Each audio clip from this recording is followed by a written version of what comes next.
ঝিঙে দিয়ে আজকের আপনাদের সঙ্গে একটা রেসিপি শেয়ার করব। এই গরমে ঝিঙের ঝোল খেতে খুবই ভালো লাগবে। আর সত্যি বলতে ঝিঙের ঝোল খেতে ভালোবাসে না সেরকম মানুষ নেই। প্রথমে আমি ঝিঙেতে যে সবজিটা ব্যবহার করব সেই সবজিগুলো ভেজে নিচ্ছি। আমি এখানে আলু আর পুঁইশাক ডাঁটা নিয়েছি। আলু আর পুঁইশাক ডাঁটাটা খুব ভালো করে আমি তেলের মধ্যে ভেজে নেব।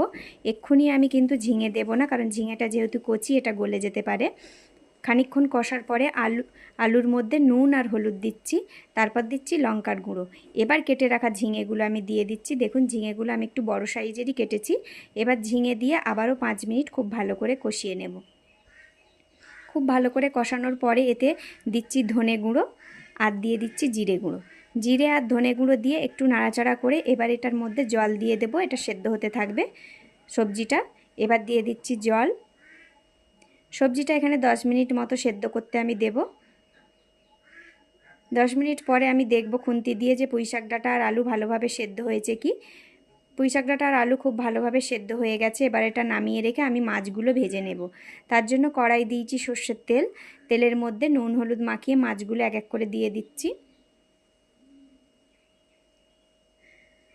মাছগুলো এবার এপিট ওপিট উল্টে খুব ভালো করে ভেজে নিতে হবে।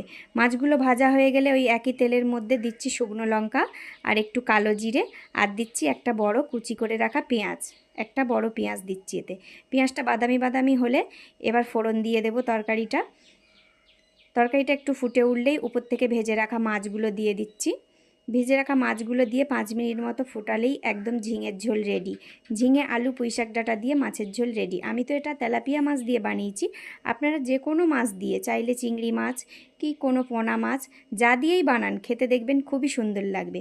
আর এই গরমে খুব বেশি রিচ করিনি, একদম পাতলা পাতলাই ঝোলটা বানিয়েছি।